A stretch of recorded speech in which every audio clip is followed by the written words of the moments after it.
Donald Trump will be the Republican Party's nominee for president in 2016.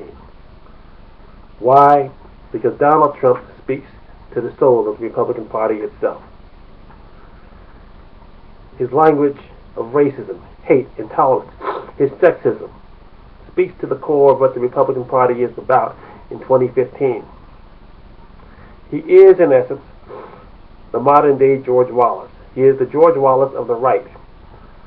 And like the George Wallace of 1968, Donald Trump speaks to disaffected masses of white Anglo-Saxon males who are afraid of change, who fear progress, who think blacks, immigrants, and other minorities and women are taking over this country.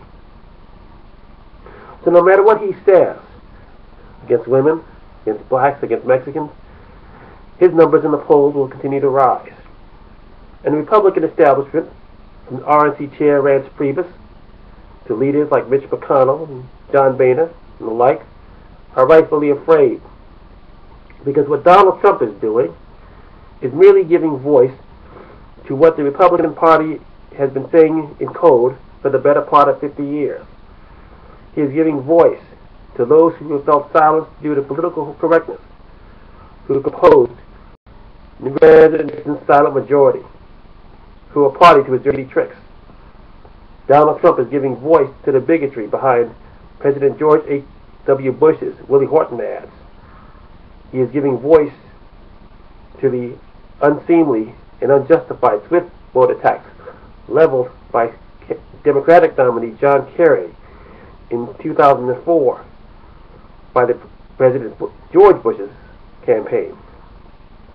In other words, Donald Trump is the face of the Republican Party in the sense that he is showing its ugliness, its intolerance, its bigotry.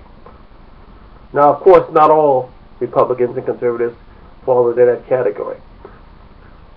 They are moved by the message and are willing, for the most part, to ignore the flaws of the messenger.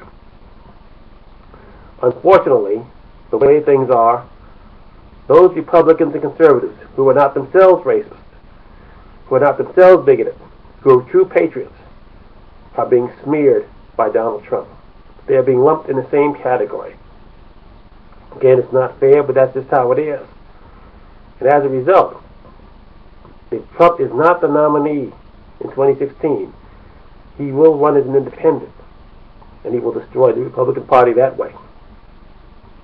Why? Because Donald Trump is out for himself. He always has been and always will be. He is an individual, a maverick in the truest sense of the word. And that appeals to those, that racist minority that drives Republican Party politics, that floods the polls, that is motivated to vote with a sense of relevance. It makes them feel that they are important, that their voices have not been permanently silenced. They are the ones who will come out and vote for him in the coming months. They are the ones who will make him the nominee. And if the establishment continues its attacks on Donald Trump, he will go outside of the party and siphon off that base from the establishment, a base whose support the establishment needs to win in a general election. So say hello to the 2016 Republican presidential nominee, Donald Trump. He is going to win, and I just explained why.